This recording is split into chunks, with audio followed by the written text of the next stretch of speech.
কেনেধৰণে উন্নতিৰ দিশত আগুৱাই যাব পাৰোঁ, শান্তিপূৰ্ণভাৱে ইয়াত অসমত বসবাস কৰি থাকিব পাৰোঁ, তাৰ বাবে চিন্তা কৰি মই এই জনগোষ্ঠীৰ লগত হাৰে ভূমিকে আমি এই দল ভাৰতীয় জনতা দলৰ কৰ্মকৰ্তাৰ মিলিজুলি যিখিনি দায়িত্ব দিয়ে সময়ত সেই দায়িত্ব পালন কৰি যাম বুলি আশা কৰিছোঁ আৰু আশীৰ্বাদো বিচাৰিছোঁ ৰাইজে। আৰু আজি দৰঙাও জিলা পৰিষদীয় সমষ্টিত আজি বিজিত গৌৰ নাৰ্জাৰী ডাঙৰীয়া আমাৰ আছে। তেখেতৰ নেতৃত্বত তেখেতৰ পৃষ্ঠপোষকতাত আটাইখিনি UPPL দলৰ প্ৰায় 300তকৈ অধিক তেওঁলোকৰ নেতা কৰ্মী আজি দলত যোগদান কৰিছে। ভাৰতীয় জনতা পাৰ্টিৰ প্ৰতি তেওঁলোকে আস্থা স্থাপন কৰি তেওঁলোকে আস্থা বিশ্বাস ৰাখি ভাৰতীয় জনতা পাৰ্টিৰ প্ৰতি তেওঁলোকে জনতা পাৰ্টিত যোগদান কৰিছে UPPL দলৰ পৰা আহি।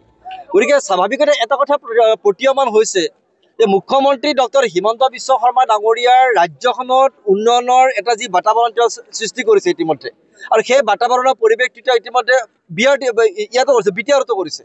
BTRত আজি যি ধৰণৰ উন্নয়ন মুখ্যমন্ত্ৰী ডাঙৰীয়াৰ নেতৃত্বত আগবঢ়াই ল'বলৈ গৈছে বা আগবঢ়াই নিছে, এই উন্নয়নৰ প্ৰতি আকৃষ্ট হৈ এই উন্নয়নৰ প্ৰতি বিশ্বাস স্থাপন কৰি মুখ্যমন্ত্ৰী ডাঙৰীয়াৰ প্ৰতি বিশ্বাস স্থাপন কৰি ভাৰতীয় জনতা পাৰ্টিৰ প্ৰতি তেওঁলোকে আগ্ৰহ প্ৰকাশ কৰি আজি আমাৰ দলত যোগদান কৰিছে।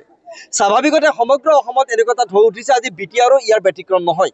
BTR নিৰ্বাচন আহিছে ছেপ্টেম্বৰ মাহত। গতিকে BTRৰ অন্যান্য যিবোৰ দল আছে এই দলবোৰ আমি কাৰো বিৰোধী নহয়। আমি ভাৰতীয় জনতা পাৰ্টি কোনো দলৰ বিৰুদ্ধে নহয়, কিন্তু সেই দলবোৰৰ প্ৰতি আমাৰ প্ৰতি তেওঁলোকৰ আগ্ৰহ বাঢ়িছে। এইকাৰণে আগ্ৰহ বাঢ়িছে, আমাৰ দলৰ কাম কাজ যথেষ্ট বাঢ়িছে। আমাৰ আজি জিলা সভাপতি ডাঙৰীয়া আমাৰ ভিক্টৰ দাস ডাঙৰীয়া আমাৰ লগত আছে, আমাৰ বিজিত গৌৰ নাৰ্জাৰী ডাঙৰীয়া আমাৰ লগত আছে, আমাৰ দলীয় কাৰ্যকৰ্তাসকল আছে। আমাৰ এই কাৰ্যকৰ্তাসকলৰ নেতৃত্বত যি ধৰণে ইয়াত এটা সাংগঠনিক কাম কাজ চলিছে, এই সাংগঠনিক কাম কাজে প্ৰমাণ কৰিছে যে BTRত BJP দল অপ্ৰতিৰোধ যে ইয়াত আমাক প্ৰতিৰোধ কৰিবৰ কাৰণে এতিয়া কোনো শক্তি নাই। আৰু সেইকাৰণে অন্যান্য দলবোৰৰ পৰা আমাৰ প্ৰতি আগ্ৰহ বাঢ়িছে। তেওঁলোকে দেখিছে যে ইয়াত BJP দল জয়ী হ'ব, আগন্তুক নিৰ্বাচনত ইয়াত BJP দলৰ প্ৰাৰ্থী নিৰ্বাচনত জয়ী হ'ব, এই কথাটো নিশ্চিত হৈছে। আৰু সেইকাৰণে সেই দলৰ কৰ্মীসকলৰ আমাৰ প্ৰতি আগ্ৰহ বাঢ়িছে। আৰু তেওঁলোকৰ 300তকৈ অধিক কৰ্মী আজি UPPL দলৰ আমাৰ দলত যোগদান কৰিছে।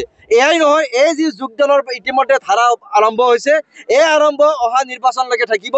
আৰু অন্যান্য দলবোৰৰ পৰা আৰু সহস্ৰাধিক কৰ্মী অকল তামোলপুৰ জিলা বুলিয়ে নহয়, অন্যান্য জিলাবোৰতো আমাৰ দলৰ প্ৰতি মানুহ আহিব। ইতিমধ্যে আমাৰ লগত যোগাযোগ চলিছে, ডাঙৰ নেতা আহিব, পাগা নেতা আমাৰ দলত আহিব। ইতিমধ্যে তেওঁলোকৰ যোগাযোগ চলিছে আমাৰ লগত, অন্যান্য দলবোৰৰ লগত। তেওঁলোকে আহিব, আমাৰ প্ৰতি তেওঁলোকে বিশ্বাস স্থাপন কৰিছে, তেওঁলোকে প্ৰতীয়মান কৰিছে, BTRৰ ৰাইজ প্ৰতীয়মান কৰিছে। তেওঁলোকে বুজি পাইছে যে ইয়াত BTRত BJPত বাহিৰে কোনো বিকল্প নাই। BJPয়ে এই উন্নয়নক আগবঢ়াই নিব পাৰিব। ইতিমধ্যে মুখ্যমন্ত্ৰী ডাঙৰীয়া যি উন্নয়নৰ বাতাবৰণ এটা পৰিৱেশ সৃষ্টি কৰিছে, ইয়াত আজি মেডিকেল কলেজ দিলে, তামোলপুৰত আজি মটঙা নদীৰ কেইবাখনো দলং নিৰ্মাণ কৰি দিলে, আজি বাগানত আজি আদৰ্শ তাত মডেল বিদ্যালয় স্থাপন কৰিলে। আজি আপোনাৰ পাগলাদিয়া নদীৰ ওপৰত 860 মিটাৰ দীঘল 860 মিটাৰ দীঘল বৃহৎ ব্ৰিজ নিৰ্মাণ কৰি আছে।